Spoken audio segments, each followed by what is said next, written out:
This is from TSSZ. Thank you for all the news. We're going to keep crediting you, and I keep on stealing from you. Checks in the mail, buds. Rhetorical dollars. You'll like it. And the title, basically, from Saseki Iizuka, if you get gameplay to evolve to a place where Sonic Adventure 3 makes sense, then you might see Adventure 3. So, funny enough, this is coming from an interview where they talk about forces and they brought up Adventure 3. And for the most part, whenever this question ever gets to say the developers, Sonic Team are very quiet. We don't often hear what their views about this whole thing is. No. So this is one of the few times they actually have said, we're aware of it. Yes, we know people want an Adventure 3. Yeah, but... this is an interview from Polygon. Say, I hear people saying that they want Adventure 3, but the path we're on and Adventure 3, what fans want to be might not be an advancement of the series, which is what Polygon said. Yeah. From a developer standpoint, every Sonic game that we're making is taking new steps and advances, furthering the game in a new direction, and it's dictated where Sonic series has been going. If we can get gameplay to evolve to a place where Adventure 3 makes sense, then you might see an Adventure 3 come out. But we don't want to take the entire series back to where it was just to make people happy. We want to advance the idea of what a Sonic game is. No, a lot of people are going to take that as a grain of salt, what he said. A lot of people are going to take a grain of salt. A lot of people are going to be really, really insulted by it. But yeah, in the sense of, we don't want to take it. A few things, Iizuka. First of all, if you want to advance a series, why the fuck did you call Sonic 4 Sonic 4? That's marketing. That's my argument. Second of all, actually evolving gameplay and dictating it to an advancement of the series, we've gone back to generations where we just had Lost World. So, and you brought up the Wisp, and you keep bringing back the Wisp, so there's also that. You're not really actually letting go. Fair enough, you're changing the formula. We already talked about forces, and now you say the Avatar gameplay is different, but to a fault. But I understand where he's coming from. It's like, this is 2001. 2001. That's 15 years ago. Yeah, I should also make the point here, if anybody else who has an opinion on what the Adventure series is him, because he directed those two games, all right? Yeah. So if anybody else, he's the right person to ask this question. And like I said, he's be the one to think, well, would we do it? Would we ever call the next game Adventure 3? And we talked about this before. It's like, should Adventure 3 be made? Honestly, no. I don't think Adventure 3 should ever be made. Yeah, the other problem, of course, with this is the fact that when you think about it, when they say adventure, it's like, well, what do you mean? Do you mean Adventure 1, Adventure 2? Because they're very different animals in some cases. So, yeah, some parts of the gameplay are similar, but you play Adventure 1 Sonic and compare it to Adventure 2 Sonic, they're totally different. Exactly. When you think about it, Adventure 1 is like, let's put Sonic in let's have the classic, gameplay stuff in 3D, along with an RPG aspect of it, and you have a hub town, you talk to characters to move the plot along to get to the next level. That was the main thing. Yeah, Adventure 1 was going to be an RPG. Yeah, essentially that's what they did. Adventure 2 is much more streamlined. It's like you play a level, cutscene, play a level, cutscene, and you swap around the characters each time. Yeah, it was more a traditional Sonic game, but it was a lot more focused on its story. But that's what the event. And the only reason it was called Adventure 2 because it was the final Dreamcast game to be released, and I figured a sequel to this would be great. Because the only other Sonic game on there was Sonic Shuffle. Exactly, but that didn't work out. So, the Dreamcast was only around for 3-4 years. That's not the shortest lifespan for a console. Like the Virtual Boy was about a year. But still, all of a sudden it was just like the Sega couldn't do it anymore. Yeah. But again, as I said before, it's been 15 years since Adventure 2. 16, if you want to be very dick about it. Yeah. But anything you expect from it is not going to happen. Because you get an actual spiritual successor to Adventure 2. Well, Heroes, kinda. It had a similar classic style. I do remember style. Yeah, I do remember actually years ago. I remember Nakasan actually had an interview talking about, when Heroes came out, do you consider that Adventure 3? And he said, for us, the Adventure series is over. Heroes is the new start.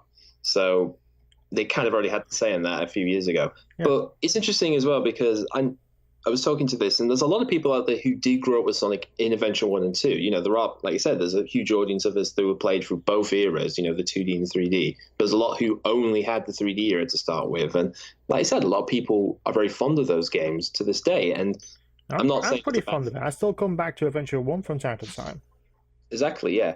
And like you said, one of the reasons why people keep bringing it up is because on the one hand, it's not like saying we want you to go directly back to everything you did in those games, hence why you said we don't want you to just go back to please everyone. So it's not like, here's Adventure 1 with all of its quirks and flaws, it's like bad, it doesn't look right, loading, breaking sequences, all that stuff. So obviously when he says we want to move forward, it's like, we want to make sure if you made an Adventure 3, it would have all the polish and technical prowess that we have in games. Like you said, it would have to make sense to do an Adventure 3. Exactly, like, yeah. In terms of I just want it for the gameplay, that kind of formula, Sonic 06 is the closest you're going to get. Well, I would say that... If not, Unleashed. I was going to say Unleashed is... Sonic World Adventure. Exactly. I mean, again, actually, they did start out... World Adventure Unleashed did start out as an Adventure 3, and then they realized halfway through thinking, this isn't really an Adventure 3 because we've just taken a huge change up. Might as well call it something else. They took so many new ideas to a point where, it doesn't make sense to be Adventure 3. So even though they changed the title in the English-speaking territories, it was still called World Adventure in Japan. Which doesn't really make sense, but at the same time, it's like... Well, it's an adventure... If it was called Adventure 3, you would be more pissed off than you are now. Yeah, well, put it this way, Unleashed was an adventure that took over the world, so there's the reason why they kept it in. Yeah. It's like Rush Adventure, which kind of... I don't know. It was kind of an adventure kind of thing. So you're on a pirate adventure, basically, there's your excuse. Yeah. It's like... It's the phrase, does it make sense to do it? It's like, some of you will say, it could make sense to do it. You have to do it anyway because Adventure 2 was really good. Yeah, Adventure 2 was really good. When you play as Sonic. When you play as Sonic or Shadow or the Chow Garden. Playing as the hunting stages or the shooting stages is a pain in the fucking ass. Especially in the latter half of the game. Oh, yeah, definitely. Especially when you have to play all those characters in the final section. Oh, my God, that made you want to kill yourself. Except the final Eggman level, that shit was fucking insane. That was so fun. All right. Well, like I said, there's some exceptions. Yeah, there's some exceptions to the stages. But Adventure 2 is 1/3 good, or even just half good, if you include the Chow Garden as a quarter of it. Because that's the zen moment of the game. Yeah. Adventure 2, like I said, it's like a lot of people say Adventure 2 is the best Sonic game. It's like, I have to agree with Pro Jared and say Adventure 2 is still a good game. I still enjoy playing it. From a Sonic experience, it's probably one of the best you can get. Yeah. But as an actual game, when you judge it as a video game, it's not that great. No. It's good. In the same way like Forces is going to be good. It's not going to be great. It's not going to be a great game. It's not going to be the world on fire. It's just going to be, it's pretty good. Yeah, so exactly. I mean, ideally, that's what we want. At this point in Sonic the Hedgehog, we just want a good game. We don't want a train wreck. That's what everybody expects it to be. Yeah. And as I said before in a previous Sonic Adventure 3 video we did, is there any point to make an Adventure 3 other than to please fans, just to get them off the fucking back? I think the other thing you have to remember is, again, when Adventures happened, it was still primarily, ironically, when you think of Tachi Yukaza, I mean, he came onto the team when they were making Sonic 3, so essentially he was the fan that got into working in, like, oh my god, I'm working on the Sonic game. He was a lead game designer. Yeah, and now he's the head of Sonic team now, so if anything, he's had that aggression, and of course, obviously, I think... Like you said before, if anyone knows when to make an Adventure 3, it's him. Exactly. And again, he would have very strong opinions of where it should go if they wanted to do something like that again. And also the fact is, I was talking to a friend of mine about this as well, is like, a lot of the people who work there at Sonic team now are most of the old staff are gone. I would say by the time Heroes, Shadow, and 06, I think a lot of them was like, that's when the old team started moving out and the new team came in with Unleashed Colors Gen. Pretty much. So again, I wouldn't be surprised if they were to do that. It would need to have a new set of team in to make something like that. And like I said, the problem is everybody's got an idea of what they think the game should be. In fact, other night, I was talking to a friend of mine about the sequel to Conker's Bad Fur Day. On one hand, there was going to be a sequel. It was going to be, the whole gimmick was, Conker is king, and he spent all his time and money on booze and women, and he's in jail now. He's found himself in jail, and the game started from there with you with a ball and chain, and somehow through that was going to end up with him being Emperor of the Universe. But again, the thing about that game is that it was going to be more of what they did. It was going to be levels where Conker would get himself in bizarre scenarios, movie parodies, a lot of R-rated stuff. And again, it was going to be more of the same. But interesting enough, Chris Seaver, who designed the game, did say if they were to do that now, to make a Conker game like that, it probably wouldn't turn out like that anymore because, again, people's taste change, technology changes. The gaming industry changes so much over the years. The part of the reason why certain games get made is because... It's the other reason why ukulele doesn't really as good. Like, nostalgia is a very fickle way of making a game. Yeah, I mean, with ukulele, the whole thing was basically, this is like Banjo-Kazooie. This is all the Banjo-Kazooie's praises as well as its flaws in there. And one thing you arguably want to do is, well, we want to improve the stuff that we did in Banjo-Kazooie. It's like, well, let's have levels that are big, but actually have something to do in them. Let's have colorful characters, but not have them just repeat the same 4 or 5 syllables over and over again to make your ears bleed. And I think, again, that was the case if they just went maybe a bit overboard to pleasing is like, we want it to feel and look and exactly like a classic Rare game to a point where it's like, well, it's great that you made it now, but where would you go from here? And that's, I think, the same reason why Yuka said about Adventure 3 is the same way. They want to improve stuff. And now, again, people are not always going to take Sonic Team's word because they just think, oh, they're a bunch of idiots.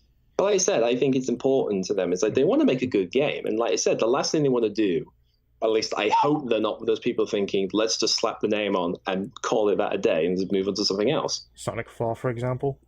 Exactly. I mean, that was probably the best case scenario where that did happen. But the worst case scenario. Yeah, worst case scenario.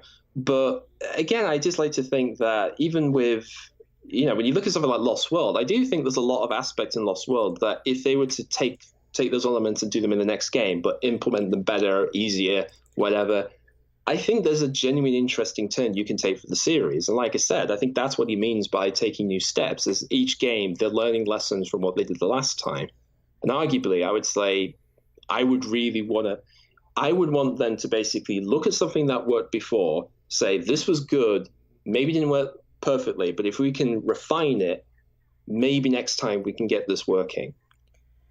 I would say the best thing they could do if they were genuinely thinking of making Adventure 3 is fully remake Adventure 1 and 2. Like, do what they did with, like, Halo Anniversary or even Perfect Dark. Or what was another game that got remade and it was, like, better? They did Monkey Island. They did a special edition of that. And Conker's Legend Reloaded, that also happened. That's questionable. the Crash Insane trilogy. The Crash Insane trilogy, yeah. Like those kind of games, but basically fully remake it, like maybe keep some of the bugs in, like they did with Ocarina of Time. Basically, that's another one. Ocarina of Time 3D. Ocarina of Time, yeah. Like remake it, like keep the same kind of gameplay, but refine the graphics, redo the voice work, redo the story, if needs be. Updated models, update some new gameplay here and there, and actually make it feel like it's a modern game, a classic game made today, like Shovel Knight or Sonic Mania or even Sonic CD. Because I felt like when I played that, the remake, it's like it felt like a new game rather than a classic one. Do that to both Adventure 1 and 2 and see how well that does. I think if that's the case, make Adventure 3. It's like, what can we learn? What did we learn while remaking these games or going back to the drawing board to improve them? And what can we take from that to add to a completely new experience? Exactly, yeah. That is the only way I can think they can actually do this. The same way, like, I think another remake, I forgot the other remake as well, Oddworld New and Tasty. How the fuck did I forget that one? That's the best one there is. Yeah, well, put it this way: the time we're recording this, the reimagining of Exodus Soulstorm is going to be happening soon. So there you go. There's a case of we remade the original game. What have we learned for that? Let's go into the next one and let's really, try some new things out with what people know about the game. Yeah, what worked, what worked, what people liked, what people hated, what didn't work. Fix that and go ahead and do the remake, then make a new game. That's the only way to make Adventure 3 if they remade Adventure 1 and 2. The same way they're making fucking Yakuza 1 and 2. Yakuza Kiwami and Yakuza Kiwami 2. It's Yakuza 1 and 2, but they're made with the Yakuza 6 stuff. Yeah. Or Yakuza 0. Like I said, you have Yakuza 0, I don't know. Yeah, I mean, essentially, like we said, is basically you take everything that you've done, you have all the improvements that you had in the modern games we have so far, but of course you put them into the new one while retaining the classic gameplay feel, I guess, of those two games. Yeah. So actually, I'm kind of excited if they actually do that, like Adventure 1, but remade with some modern interpretations. And so basically what we're saying here is basically, well, in one way, Adventure 3 is not going to happen, but if this ever does, maybe this is your hope, kids. Maybe this is the way it can happen. So who knows? Ideally, I'm more excited for the remake of Adventure 1 and 2 than I'm actually for Adventure 3. That's what I mean. It's like, it's arguably, if we get a redo of SA 1 and 2, then who knows? Maybe 3 may happen one day. It may take a while, but who knows?